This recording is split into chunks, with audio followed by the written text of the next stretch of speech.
د افغان سولې لپاره د ملګرو ملتونو د ځانګړي استازي له ټاکل کېدو سره د طالبانو مخالفت. د طالبانو د بهرنیو چارو وزیر مولوي امیر خان متقي د ملګرو ملتونو لوري د افغان سولې لپاره د ځانګړي استازي د ټاکل کېدو له وړاندیز سره مخالفت کړی.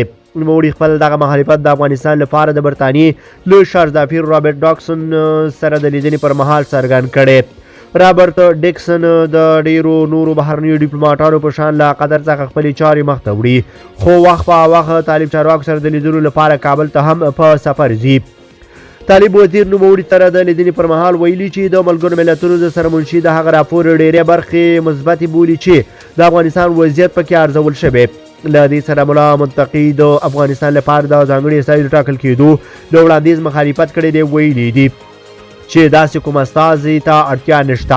نوموړي وویل اوس افغانستان په هره برخه کې ورځ تر بلې پرمختګ کوي. له ګاونډیانو سیمې او نړۍ له هیوادونو سره ښې اړیکې لري او هم یې هر چاته د تعامل دروازې پرانیستې دي.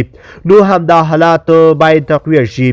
د طالبانو د اعلامیې له مخې د برطانیې شارزافیر په دې لیدنه کې یو ځل بیا د تاوتریخوالي لارې په افغانستان کې د واک د بدلون د هڅو مخالفت کړی دی. ویلي دي چې په دې اړه دوی خپل دریځ په رسمي ډول اعلان کړی دی. د طالبانو منتقدان دوی تورنوي چې د سولې په سمه معنا یا نه پوهیږي او یا خلک او نړیوال غواړي چې په خپلو غلطو تعبیرونو او تبلیغاتو تیر باسي.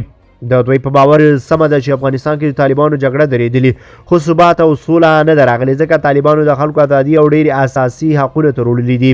واک یې انحصار کړی دی. د بشري او ښځینه حقونو د پراخ نقض ترڅنګ افغانستان اقتصادي او بشري ناورین ته کاږلی.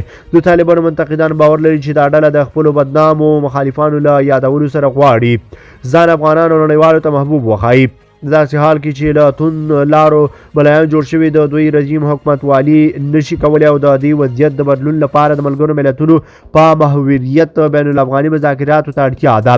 تاسو یې په اړه څه نظر لرئ؟ په دې اړه سره خپل نظریات کمنټ کې شریک کړئ.